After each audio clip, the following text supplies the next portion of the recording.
you have an experience with such a brand that it's so new to the market that there is no demand for it, and you have to create that demand yourself. So how did that go, and which one was it? Like, if you can give us an example of Facebook it. ads, the purpose of the ad is to get the click. That's all you're Yeah. really thinking about is I don't really need to sell them that much here. I need them to click. I need to get the traffic and make sure that the traffic's What directionally. do you see like in 2026, since we are in the last 8 days of the year? In 2026, do you think there is going to be like a shift in how the brands should start building? Because I another thing. spent almost 4 years at Thrasio and was in at the very beginning when they had 3 or 4 brands that they owned and saw them scale up to Yep. 1,000 employees and I don't know, maybe 250 Launched a brands. brand in 2025, and you are going to be expanding it in 2026 and 2027 as well. What platform do you think after Amazon is the most important one to be on? But if you're a D2C owner, maybe you're building a brand on D2C and you're launching on Yeah. Amazon, I agree. It probably makes sense to have that be the core focus Yeah. because it needs to get a lot of Tell me love. more about conversion pitch, because I never thought about it this way. Like, what I try to see, or what I think is, the main image, the everything, and then the rest are just compliments. This is like how I go about it. It's not like you can tell that much of the story from the main image because it's furniture. You just kind of put Yeah. the item in there. Maybe you can do a couple hang tags or, um, but you have to be able to say, how are we different from the, like for Yeah, example, the other ones. Yeah. competitor that's I like, have been doing brain rot humor, so they were the first ones to do it. So they have taken off, and now they have branches all over the country, and which is funny because all the others have been trying to be like what's your sophisticated. opinion on starting an Amazon business as a side hustle versus like starting it as your main thing? Because one of the things that I notice with people who are launching Amazon businesses, not in the top caliber of launch.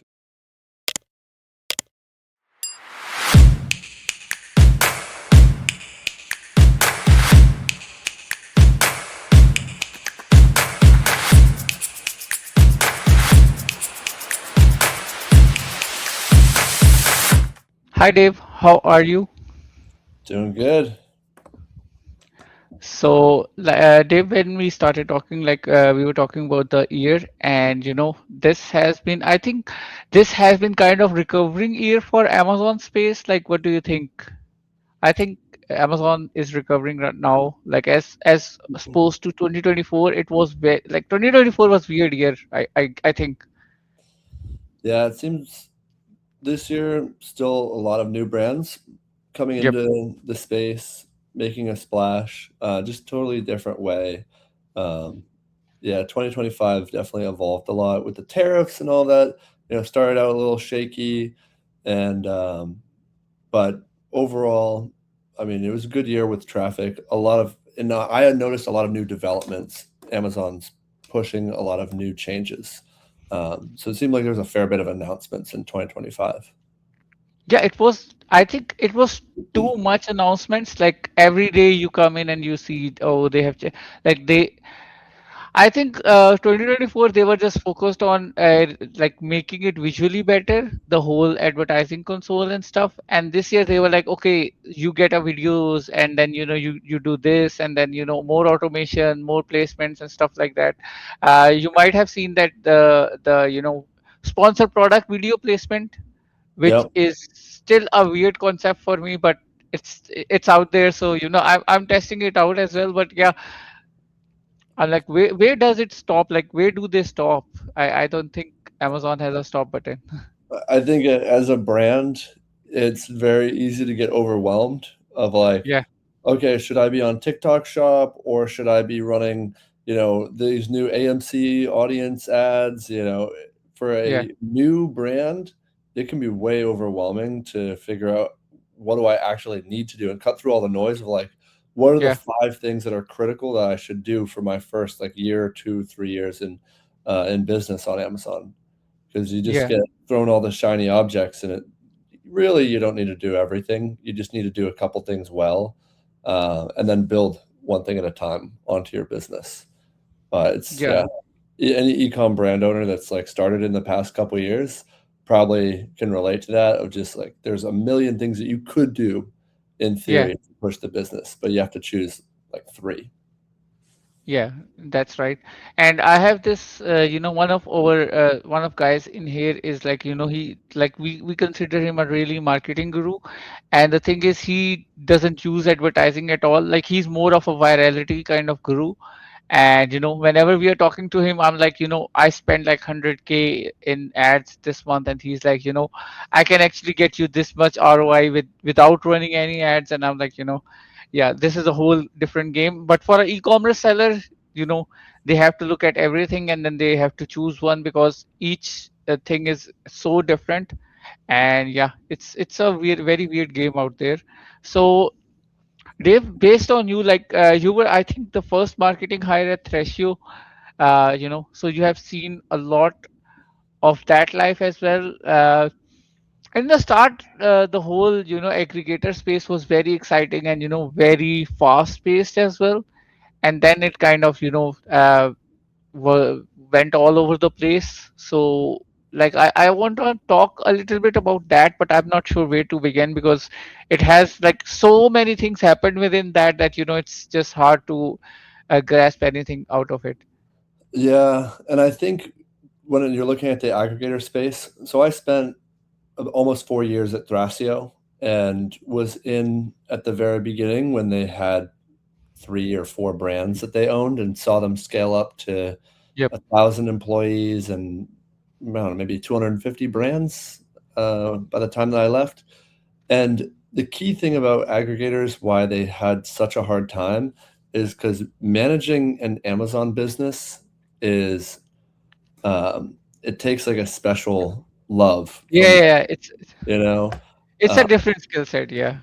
and a big reason why I think a lot of them failed was they looked at it like an investment vehicle, Yeah. only as an investment vehicle, like real estate or things like that, Yeah. but didn't realize all of the niche things that go into each individual brand, like Facebook groups. Having like a little Facebook group of people that Yeah. refer you, talk about you. Every little brand is operating in this niche, and you can't just roll them up and say, "Oh, this is a piece of real estate on Amazon," because a Yeah. lot goes into maintaining that placement on page one. Yeah. Uh, and the multiples were really high in 2019 through 2022, way higher than they are now. Yep. And then it's controlling inventory for hundreds and hundreds and hundreds of brands. Um, Yeah. it's very impressive to me, any company that's able to build that sort of operational Yeah. scale for Yeah. that many products. Yeah, yeah, yeah. The supply chain is the first thing that, collapses, and it's the first thing that if you do it right, it saves you a lot of profit as well. So I do understand that, it became such a giant mammoth, and, it's a very hard to control as well. But at the same time, Dave, like you yourself have, launched and, ran a successful, like, top brand in a home goods niche and stuff. What do you think was the, like, if you have to give me one, piece of, like, this is what I did right, like you are so sure that this is the thing that stood out, or this is the thing that, saved you money or something. Yeah. I think investing a lot in creative early on, of nailing the sales pitch. So, like, having a great product is usually what most entrepreneurs, successful entrepreneurs, can do really well. Is like Yeah. great idea, great product, but then sometimes you focus so much on that you forget to sell it. You know, Yeah. People that crush it by having a very lackluster product, but they sell it super well.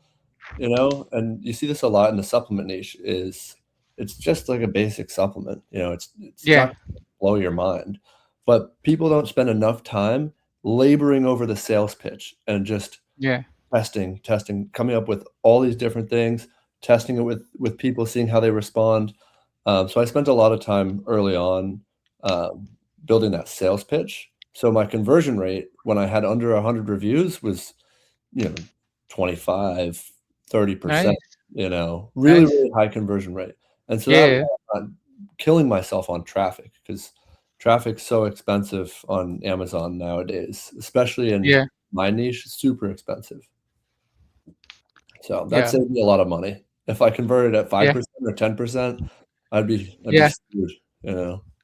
Yeah, no, that actually makes a lot of sense. Actually, yesterday I was having this talk with a friend. He's outside of Amazon. He was saying that, I wanna. He actually like the conversation we were having was that he wanted to start basically game development company. So he was like, I'm thinking about it, and I'm thinking about investing more into it. And I was like, so what games do you have in mind? And he was like, I haven't thought about it. It's just a mind map that I have. And then I told him like,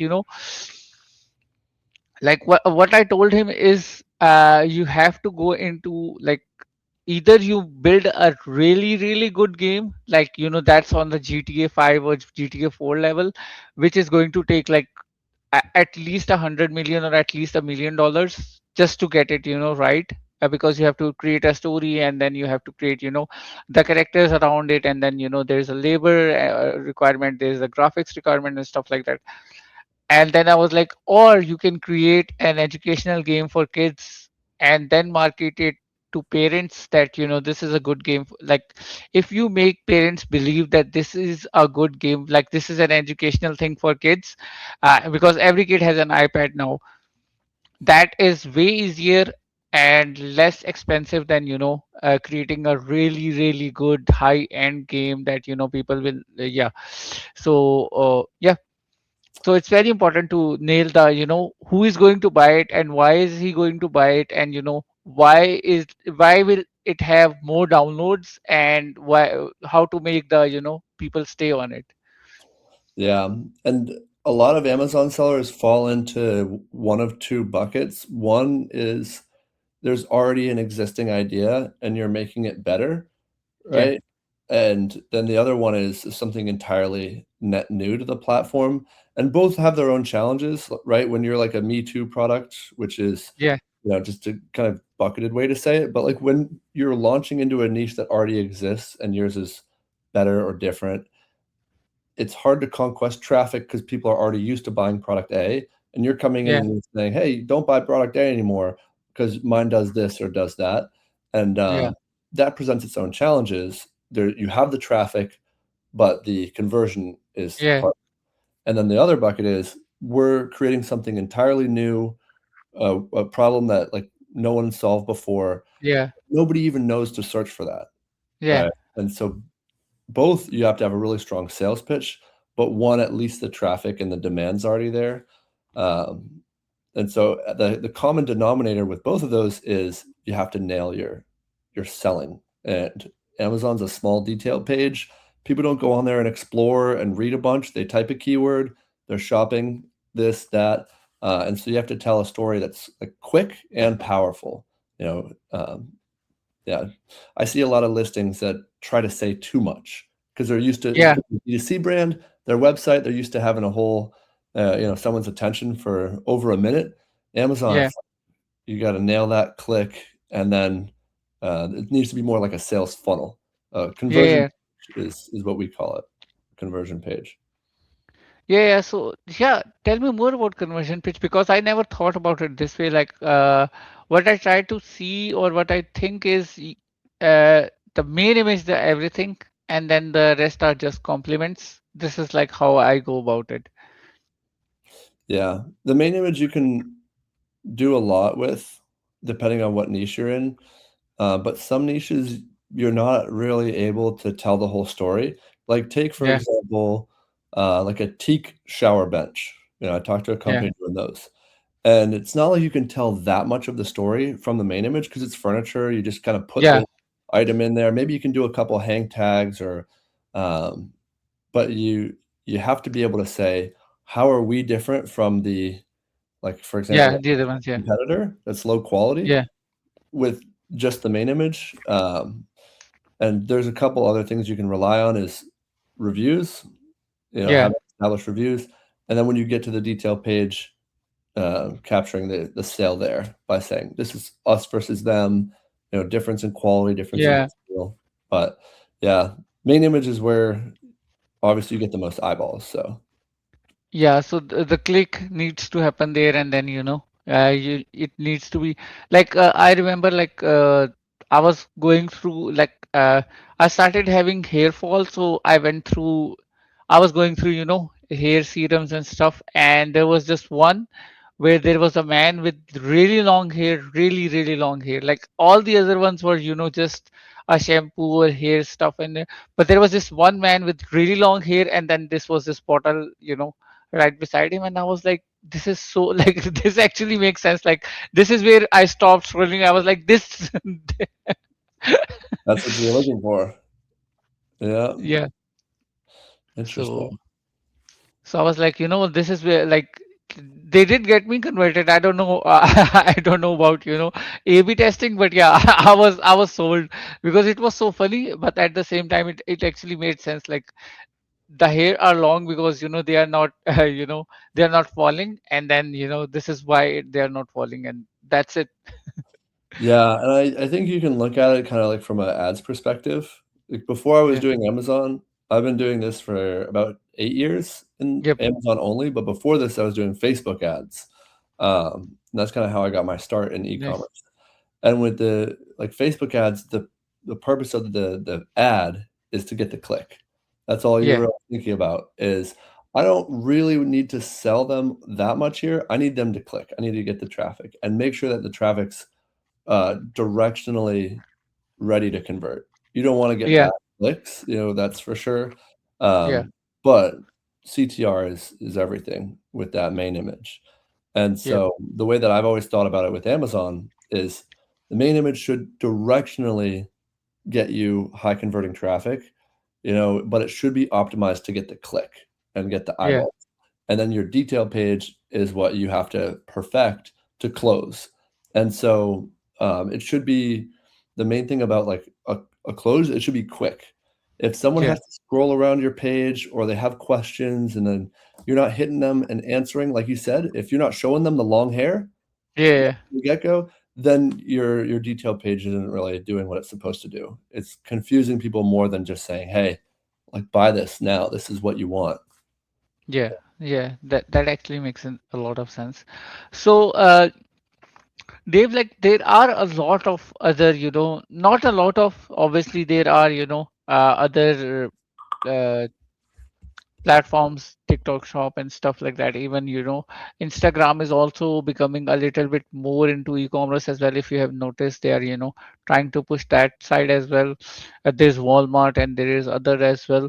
Like, what do you see like in 2026, since we are in the, last 8 days of the year? In 2026, do you think there is going to be like a shift in how the brands should start building? Because another trick that I am seeing brands do is they have started trying to build brand outside of Amazon first, and then come into Amazon, and they get natural or organic traffic start coming in, especially if the brand is TikTok viral, and then they just list it on Amazon as well. But what are your thoughts on it? Like, does that make sense? Yeah, and I think that 2026, like, I would have a different answer if you're an established brand versus if you're launching a brand in 2026, or maybe you launched a brand this year and Yeah. you're thinking, "What should I be doing in 2026?" Building a brand right now, I think it's all about audience. If you're building something and it's a product that is not just a me too, because you can build a brand and there should be already existing traffic on keywords, and you just need to optimize to make sure you show up for those keywords and have a good unique selling point, a good sales pitch. There's that approach, right? And that still works. It's hard, right? And you really don't have much of a like all you are is real estate because you don't Yeah. have an audience. Maybe you don't have D2C site. You just have a piece of real estate that makes you Yeah. income, essentially. But if you're a true new to market brand and an audience would serve you well to have people that rely on your product, talk about it, post about it, whatever, I don't think you can have an Amazon only strategy because building Yeah. an audience through just operating an Amazon brand is nearly impossible. Yeah, there's a couple tools out there that help with that of the engagement with your Amazon customers, but for the most part, you should be thinking about where do you build that audience? And the Yeah. niche down is the best way to do that, solving a specific problem for a specific set of people and having some way that's you're putting the signal out, whether that's social media, newsletter, of like events, even live events. but just communicating, hey, this is the problem we're solving. Yeah. Um, and if you're an established brand, you're already doing, millions of dollars. You're, a pretty sizable brand. I would say build out next year, 2026, is the omni-channel strategy, Yeah. right? Because it seems like people are still shopping at Amazon in majority, but there's many, many people out there that prefer other channels for Yeah. shopping, and it's not an exploratory platform. People aren't going on Amazon to like explore their search, find, buy. Uh, Yeah. No, that actually makes sense as well. Dave, you keep talking about the brand or a product that that is so new to the market that you have to create an audience for it. Like, do you have any I'm pretty sure you have an experience with such a brand that it's so new to the market that there is no demand for it, and you have to create that demand yourself. So how did that go, and which one was it? Like, if you can give us an example of it. yeah, yeah. This was back in 2017, 2018. Was the my first introduction to doing this for a brand was a guy out in Massachusetts, which is where I'm originally from. He had invented a chicken feeder, right? Usually you would buy like a galvanized steel chicken feeder or like a hanging one where it's like plastic and you just kind of put it together. But he essentially invented this product that you just drill a hole in a 5-gallon bucket that you get from Lowe's and then screw this little thing in and boom, turns it into a chicken feeder. And Nice. so really cool idea. Yeah. But taking this to Amazon and essentially it looked like a piece of PVC pipe. Yeah, I Nobody understand. knew what it was. And so there was certainly search traffic for people looking for chicken feeders, but they're in Yeah, their mind, they're like, I'm buying a steel bin, essentially. yeah, Um, and so this was like a conquesting. We had to do a ton of video ads. Main image had to show it on the bucket and show like chickens eating it. yeah. And so I think our first year with one product alone, it did 250,000. But the main Nice. thing is we didn't just do Facebook ad or Amazon ads and video ads because like those performed okay. The main thing Yeah, was engaging with chicken owners, and so a lot of it is scrappy. That first year, 2 years of your brand launch has to be very scrappy. You're in the mud. You're doing stuff that you don't really want to do. Uh, yeah, Reaching out through social media, creating Facebook groups, sending out a ton of product samples to people, and just simply doing the grunt work to get the first, 1,000 people to buy the product on Amazon. Um, and that I mean, that was 8 years ago. Now they've been on Shark Tank. They were like one of the top sellers in their niche. They've got a really strong brand. But that first year, you can't have yeah, expectations that you're going to do anything. You just have to take every win, every milestone is a win because it yeah, can take a while. yeah. That actually makes a lot of sense, and it is a very nice concept and very hard to pitch as well. Like to a customer that is so used to getting a chicken feeder and then telling, oh, you have to do this, because mostly the customer is like, I want the product, I don't want to do anything. So yeah, that is a lot of struggle, to be honest. Yeah, that is a lot of struggle. Yeah. And what's your opinion on starting an Amazon business as a side hustle versus like starting it as your main thing? Because one of the things that I notice with people who are launching Amazon businesses, not in the top caliber of launches where it's like they raised money for this, that sort of thing, but for the majority of new sellers where you're bootstrapping, you have a little bit of money to do it.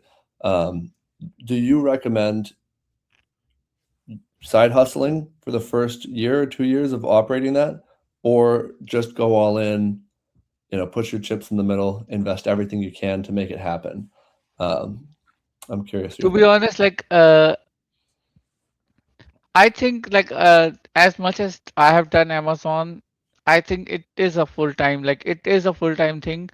And if you're doing it as a side hustle, the the the good thing with putting all your chips in the middle and going all in is that you get results faster and you understand faster as well.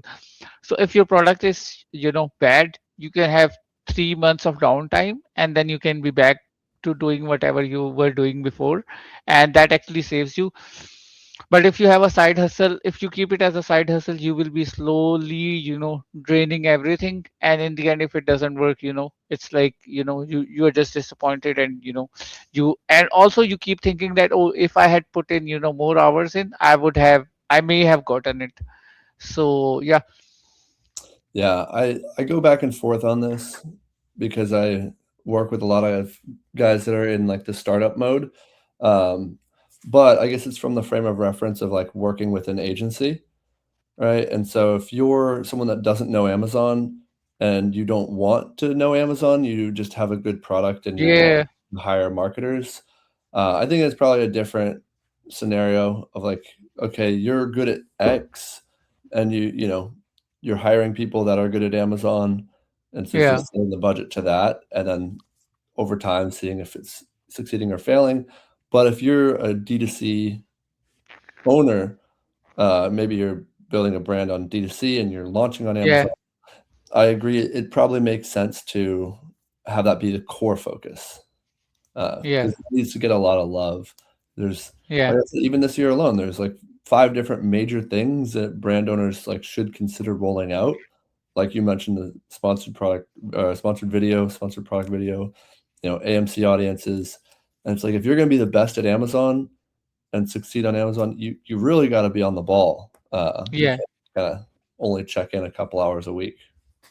Yeah, that's a problem, because also there are like, obviously an agency can do a lot of stuff for you, but at the same time, in the end, we need their input as well. So it's like, combined, we are spending more, like equal amount of time on the product than that you would have if you were, actually focusing on it and working on it. Yeah, and my opinion on the like launching a brand, because like I launched a brand this calendar year onto Amazon, and it's you have to do so much more than what's in the Yeah. scope of Amazon, right? The days of you just create a product, you launch it on Yeah. Amazon, and then maybe set up some campaigns. Like it is so much more complex than that of what actually Yeah. makes these brands successful. And if I had to bucket it into probably 4 different things, because we always say it's traffic, conversion, and PPC, right? Yeah. Get your traffic, make sure it converts well, and run good PPC are like the 3 key Yeah. things. And now if I would add that, there's this other bucket, which is like external traffic. And then the Yeah. other one, and so it's 5, is audience and Yeah. engagement. Is like your Yeah. customer shouldn't just be a customer. It shouldn't just be a transaction. Unless you're Yeah. that type of product, like a door stopper, right? You don't need Yeah. an audience for selling door stoppers. Yeah. A I specific understand. type of brand that I'm talking about that this is key for. Um, and you need to have some sort of engagement strategy with your Yeah. customers. Yeah. Yeah. I think for the 21st century, I think everybody realized that, oh, this audience is not just, these are humans and we need to have a connection with them. I think after 2010, they started realizing this, all the brands and stuff. I think maybe they used to realize this as well, but now I see more people trying to relate and stuff. I think meme culture and stuff like that actually played a lot of role in that, because if you can relate to anything, like that's why corporations have started being a little bit more social media friendly, because they understand that, oh, the people won't respond to this, but if we like Ryanair and other stuff, like if we talk in their language, they might be able to understand to us, and we can actually have a brand equity that's better than the others. Yeah. I wonder, like, of all the skill sets that are the most valuable now, to me, it seems like social media engagement and AI are Yeah. probably the ones that have taken off the most Yeah. here. Yeah. And as a business owner, that a lot of the guys, like me who have Amazon businesses, I have no interest to do social media, right? I have no Yeah. interest in like making memes and posting. And a lot of these guys Yeah. And so I wonder, like, how would you advise someone like that and say it's important for your business, but as the guy who's running the business, you don't want to have any, uh, you don't want to deal with that essentially. Yeah, I think get somebody from your family who speaks memes and just give it to him and be like, do your stuff. Like some Gen Z kid who's there and who speaks millennial, because there is this a cookie company in my city, and their whole thing is that they do memes and they do those. It's called brain rot humor. So, and that's why they are alive, because their cookies are terrible, to be honest, and it's yeah, but they have been doing brain rot humor, so they were the first ones to do it. So they have taken off, and now they have branches all over the country, and which is funny because all the others have been trying to be like sophisticated and very corporate language, and trying to do corporate events and stuff, and then there's this one guy with a phone talking shit, and they are getting more sales. So you are like, what's happening there? Yeah, it's a very interesting strategy, and I think like that's good for getting eyeballs and getting the Yeah, audience. But then there's the deeper level of strategy, which is okay, you've got those people that are engaged with you, yeah, the delicate path to actually convert those people into customers, depending on what yeah, type of business you are, you know. And I think someone who's done this well is also in my city. They make different types of like Mexican snacks, and nice. so they just post memes that are Yeah, hilarious for that community. Like yeah, it's great, and he has a massive audience, but it's a very yeah, like delicate funnel into his memes have nothing to do with his product, yeah. I understand that. Yeah, but it's a totally different strategy, and you need to look at it with like not an ROI focus. So like, what is our conversion rate? We have 100,000 people that see our posts every month, but only 3 people yeah, buy. I feel like that's just something you can't force. You yeah, can't force that audience to like be a conversion funnel for you. It's more just like have that as a set part of your strategy, and it may not be the most important thing for your growth yeah, level, especially depending on what kind of product you are. yeah. That actually makes sense as well. But yeah, speaking strictly, like I think you're right on that thing as well, where social media engagement and the AI are the two things that have come out as the top growth ones, and all the other things are really good as well, but they are not as good as getting eyeballs, or getting the conversion and stuff like that. Dave, if like obviously you launched a brand in 2025, and you are going to be expanding it in 2026 and 2027 as well. What platform do you think after Amazon is the most important one to be on and be really active on? I think um, TikTok for at least my product type, that's important because it's a niche that still needs to be educated. If I went out and I asked 100 people and I said, "Oh, have you ever heard of this type of product?" Maybe 5 people to 10 people would actually say yes. So I think it's still a growing niche. And so TikTok's good for that, for exploratory and Yeah, building some of that awareness. And it's relatively low lift, right? yeah, It's just content and it's more just volume, output, and just having an overarching content strategy of here are the things that I'm trying to communicate, and then how can we communicate this in a fun way? Uh, yeah, and certainly it's not something that I personally am interested to do. And so having to step away from that, the driver's seat there, and kind of saying, all right, here's the thesis of what I'm trying to accomplish, and handing yeah, that off to a team to execute on is something that's totally foreign because my skill set is Amazon. And so Amazon is something that I yeah, can handle. And then after that would be Walmart for my niche specifically. Walmart's not interesting for most brands, but my niche makes sense for Walmart. It's a commodity type product. I'm gonna argue that Walmart is important for everybody. Like I think, like not just online Walmart. If you get your product placed there, that actually helps you a lot. I think because you get eyeballs there and somewhere around the back. But here's the problem with Amazon. Like most of the people who started Amazon in 2020 have stopped selling their product in 2021, 2022, and they have moved on to other stuff. They are probably learning AI now so that they can become rich again. But I think if you have a product that you are like, okay, I'm gonna have this product for like 20 years, 15 years, or 10 years, then it's really important that it's placed on the countertops of every place available. Or